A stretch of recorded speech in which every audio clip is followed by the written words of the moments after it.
All right, yeah. Well, welcome guys. Thanks for popping along. So yeah, we're here from UC Davis in sunny Sacramento, California. Vardit and I are, I'm a PGY3, Vardit's a PGY4, and I'll let her kind of take the lead for the first few slides and pop in after, and we'll try to leave some time for questions for y'all.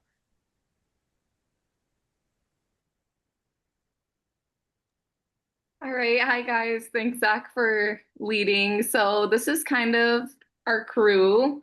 Our program has four in each class. So, it's like a total of, in like the program 12 plus the PGY ones, we have two categorical spots, which I'm not sure if everyone's familiar with categorical versus advanced, but I'll just be super brief. It's categorical is where you match at that program and then you stay at that program for the entire 4 years. And then an advanced spot is where that's what me and Zach did. You do 2 years at a different institute, and then you enter as a PGY2 and pick up from there. This is kind of like a breakdown of our rotations. So PGY 1 year, if you do decide to match for the categorical position, I've heard from my peers a little bit about it, but neither me or Zach did categorical. It's like a blend of a lot of different things. The pros, I would say, are you get familiar with once you're like on the consulting side, kind of who you'll be talking to in the IM world, in the surgery world. So there's like a little bit more of a connection. And then you know the campus, you know kind of how to run consults, you use the pager system. But there's also pros, I guess, in like long-term like preparation for your career and having diversity of training in different places and learning different systems. So pros and cons to either, and I can delve into that later more. So that's PGY 1 year. You do get a little blip of PM&R interspersed in there. And so that's really fun. We get to meet our PGY ones who match here, and we really like it. And I think our interns really like that those little periods of paradise from doing things like neurosurgery and IM.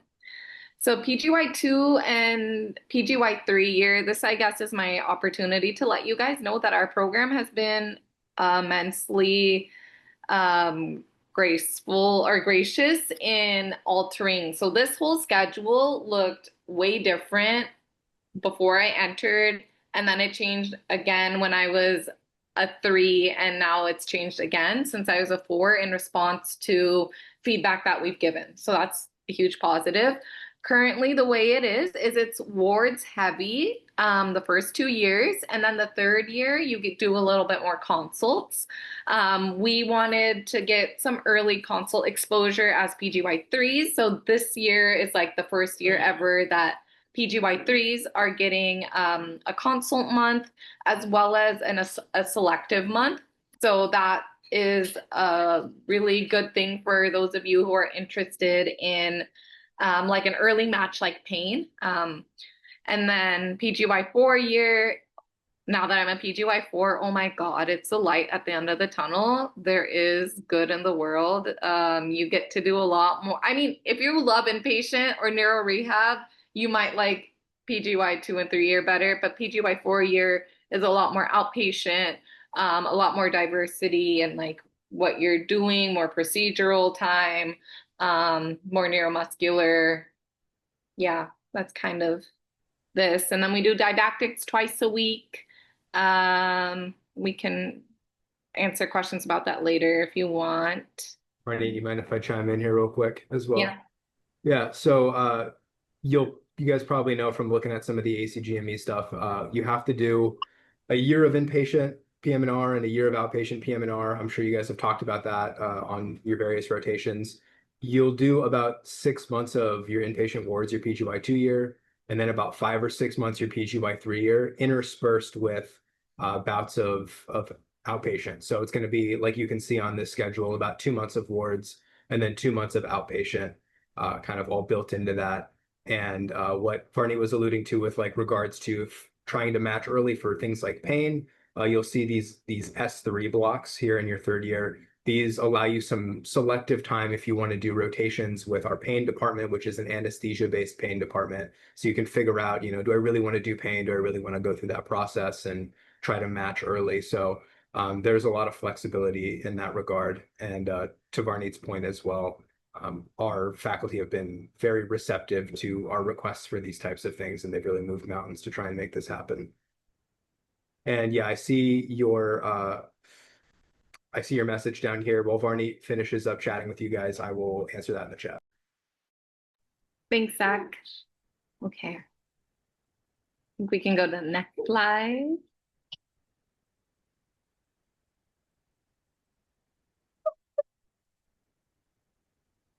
So here's kind of a breakdown of the different sites we're at. Primarily, first PGY2, PGY3 year, you do, like Zach was saying, 6 months of rehab to get to, well, now we do 6, 5, and 1 to hit the 12-month total. And that can change too if you guys like have that discussion once you're here and want things to change. But as it stands, 6, 5, and 1. Where you spend time here at UC Davis Rehabilitation Hospital. Just to give you guys like the full amount of information, it is a standalone hospital. So depending on where you've rotated, you might be more acquainted to like when I was a med student, I didn't even know what a standalone was. I had only been exposed to an inpatient rehab. So it's a standalone, meaning it's the physical building is in a different site. Also, just full transparency, it's like a joint venture. So there's like a LifePoint company that has like stakes in it, and then UC Davis, but it does carry the UC Davis name, and our patients will come from UC Davis as well as like the surrounding allotment area. So we get some outsides, we get some inside referrals, and you do, because of where UC Davis is located, you do care for patients from like a large geographic and catchment area, I would say. So that's where you do your rehab. It's essentially a brand new building. It was brand new when I started. So now it's like 2 years old, 3 years old, something like that. 2 stories, 2 gyms. Facility wise, it's top notch, I would say. A lot of people would say. UC Davis Medical Center. So this is where you will live essentially as a PGY1. You do get a little bit of hospital exposure as a 2 and a 3 when you're on your consult, not consults, but you're covering on call. And as a 3, you get 1 month of consults, which will also be at the main hospital. Call, I can address that later, but just talking about the clinical sites. The Lawrence J. Ellison Ambulatory Care Center is like kind of where our outpatient clinics live.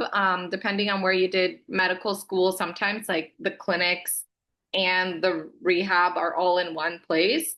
So we walk like 5 minutes from the rehab hospital, right, Zach? To go grab our breakfast or lunch or snackies. And that's also where we'll stop by and say hi to our co-residents. I was going to say friends. They are friends and co-residents at the ACC, which is like the shortcut name for that. And that's where primarily we do our NMD stuff. Right next to it, it's kind of like this really new, nice building. It has a really nice pumping room for any moms out there. Is the TEI Center. We don't do eye stuff. We do EMGs there. We do TBI there. It's a really nice building. We have really good support staff in both locations for NMD clinics and TBI clinics, NMD and SCI in the ACC. And then the sports medicine clinics at a different site, C Street, so you get to venture into East Sac, 7-minute drive, depending on where you live. Like from campus, it's about 7 minutes. Or if you're like Brad, you might scooter there. It is scooterable. And then the spine clinic also lives on that same campus. We also rotate at Shriners. which is a really good experience and unique. I would say because you don't necessarily get pediatric specific rehab inpatient as well as outpatient in a lot of places. Um, so we have ranging from anywhere from like usually like 6 to 12 patients on average admitted to our pediatric wards. And then in the outpatient world, we're doing a mixture of like sports medicine if you're with Ingerson, CP, um, different like genetic things. Dr. McDonald is one of our like world-renowned um, Duchenne's and Becker's muscular dystrophy specialists. So you get to see like if you're really interested in like cutting edge medications that are like gene targeted therapies, you get exposed to a lot of that in our NMD and Shriners clinics. And then we have VA, which is my favorite place in the world because it's just so chill and jamming. And you do some EMGs there, you do some like basic musculoskeletal stuff and some fluoro. Um, yeah, I'm probably missing something. Kaiser, we don't go very often. To my knowledge, you rotate there as a PGY1 and you do like an IM rotation there. And then once you're a 3, you can have like a little bit of Achmed there. I've only had one morning or one afternoon, but some people get more. Yeah, next slide, please. Oh, I'm Paul, all done typing up too. I feel free to hop in as well. I don't want to thanks. let you just have to talk for like 20. Oh, dude, shoot. Yeah, go ahead, Zach. I totally. Yeah, so our on-call schedule, I'll just try to keep this brief so we have some time to let you guys ask some questions. But we have two types of weekend call, long call and short call. Our long call, basically, you're taking care of the freestanding rehab hospital patients. You're rounding on them about half of the patients per day. We have about a cap of 40, so you see about 20 to 25 patients a day. And then you're on call overnight for any emergent issues that pop up. For short call, you basically round on the kiddos, which can be anywhere from like 4 to 10 or 12 kids. It's kind of variable. And then you're basically fielding adult consults, pediatric consults, and doing admissions for the rehab hospital, the main rehab hospital. It really ends up being you round on the kids and then you do like a couple of admissions remotely. And then you just field the consults, put them on the list, and let your Chiefs, like Dr. Brar here, take care of it on Monday. That's kind of like the broad thing. Oh, and then also when you're on inpatient, one night a week, sometime between Monday through Thursday, you'll take overnight call, so that the weekend person isn't just taking like a week straight of call. That I think kind of sums up like the broad program overview. We have a few minutes left. I want to be able to make sure you guys can ask some specific kind of targeted questions.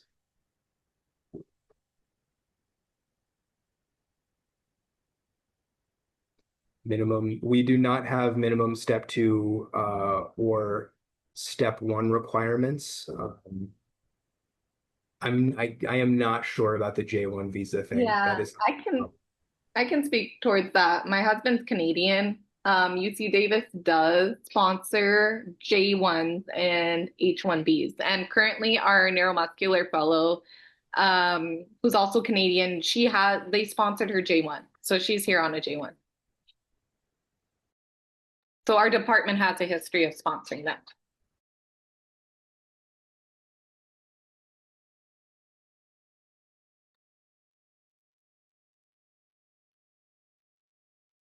and also realizing I skipped over this research slide here. The long and short of it is that UC Davis is like a really big research institution. If you like doing research and you want to do research, you absolutely can find people to do it. I was at a neurotrauma symposium today, and we're like all about interdepartmental collaboration. So depending on what you're interested in, there's a lot. If you really just want to work within the PM&R department, it can be a little bit harder to find a mentor, but if you're willing to collaborate and work with other departments, there's a lot here. Um, yeah, we have various types of projects. Varneet's working in sports with Dr. Herman here at the bottom left. I'm doing a project, like a really large scale project on TBI. So there's lots of different types of opportunities. Support for conferences and presentations, good question. think we get like a once per year $1,000 stipend for travel and like conference expenses. And then there are grants available through the university. You can apply for grants. I personally got like a $2,000 grant to go travel to Montreal to do to go do like a neurotrauma thing in Montreal. And then depending on if you have like faculty mentors that have good funding, sometimes they can also fund you out of their labs grants to go travel and do stuff like that. You get 4 CME days per year. That's continuing medical education days per year that you can take off. And you also have most of your weekends free to go do conferences if that's what you choose to do with your weekends.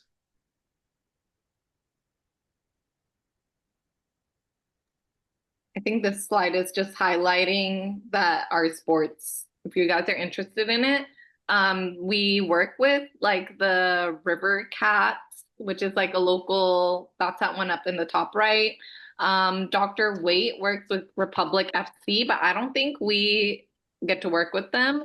We do get discounted tickets to the games, as well as discounted tickets to the Kings games on occasion, but we don't go to that. Kings are sponsored by Kaiser. Um, I did CIM, which is the California International Marathon. I think maybe that's highlighted by the capital, or that's just highlighting the capital. There is wine in Napa, which is not far. So they feel, oh, Tahoe's close by. I think this is like, what do you do in Sacramento slide? Yeah, and they're honestly, I love to say that Sacramento is a terrible place to visit, but an awesome place to live. As you can see, we have a lot of sports here. We have the A's now. We have Napa, Sonoma, and honestly, a lot of like local wine, like a lot of cool spots local. You're gonna get your usual, like plenty of various types of food and nightlife, lots of bars, lots of clubs. We have the Kings here, the Golden One Center. We get lots of stand-up comedians that come through town. You're an hour and a half away from Tahoe, 2 hours away from the bay and the beach. Marin is like an hour 45 away. San Francisco's an hour and a half away. A lot of people will be like, oh yeah, the best thing you can say about Sacramento is that it's close to cool stuff. But like frankly, I wouldn't want to live in like Tahoe where there's like no bars, no food, and pretty much all you can do is be outside. Like I want to live in a place where everything is accessible to me. So if you guys have questions about like what it's like living here, what kinds of things we do and all that, I'll just drop my number in the chat and you guys can feel free to text or email or whatever you want to do.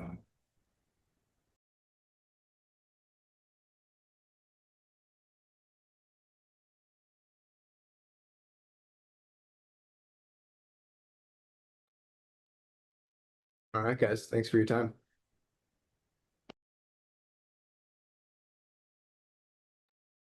Uh, so it is now 9:26.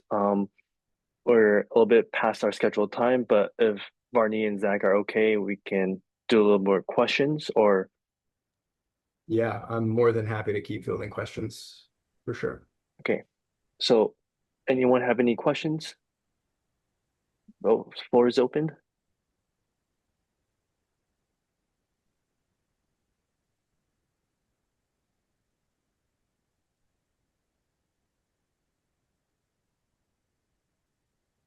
While we're waiting, I'll say that if you're interested in neuromuscular stuff, I think that's like a huge strength of our program. If you like things like Duchenne's, myotonic dystrophy, ALS, spinal muscular atrophy, all that kind of stuff, we see lots of that kind of stuff. It's like I call it like step one clinic. Like it's all the stuff that you saw in first aid, and you're like, I'll never see this in real life. And then you're like, oh God, we like take care of these people for real. All right, I gotta like read, I gotta bone up. Um, Sorry, I thought did you have a question? I think I cut you off. Oh no, no, no. Okay, Nothing. so Um, the E geographical preferences and social tracks like research for global health. Um, so I think we have some like global health stuff available. It's not really like a track. Barney, maybe you'd be able to speak to that more. Um, Yeah, I think if the global health stuff might be through like the greater UC Davis system. I don't know specifically either, but not definitely not through PM&R.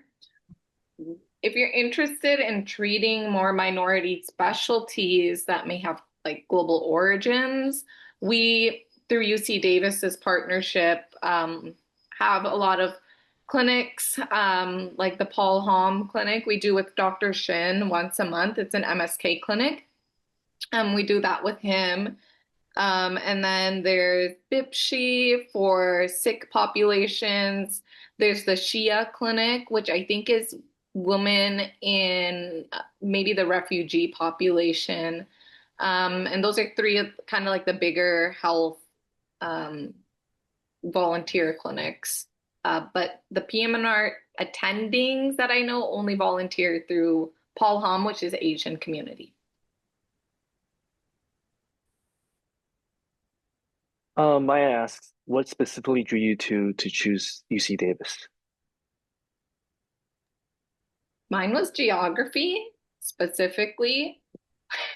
I don't have like a fancy answer. I was just like, I'm from Southern Oregon. I can go 6 hours up to rainy Seattle or 6 hours down to sunny Sacramento. And I was like, I don't care. I'm just gonna go here. So I know that's not like a good answer, but that's why I went. Yeah, I mean it's a pretty real answer though. I feel like for a lot of things it does boil down to like where your family is at and like where you want to live. I think we all have like lofty career aspirations that, you know, got us into medical school to do all this stuff anyway. And then when it really comes down to it and you're making your match list and you go like, am I really going to live across the country from my family? It can be hard to rank that kind of thing above just like being close to home. That being said, like it's not like we're some, you know, kind of podunk place in the middle of nowhere. Like Sacramento's a pretty awesome spot to live. UC Davis is a big established institution that has advanced research a lot, has like a lot of institutional resources and that kind of stuff. So um, not like you're making a bunch of sacrifices to come out to a place like this. I will say, like, if I could have the knowledge I have now and be asked, like,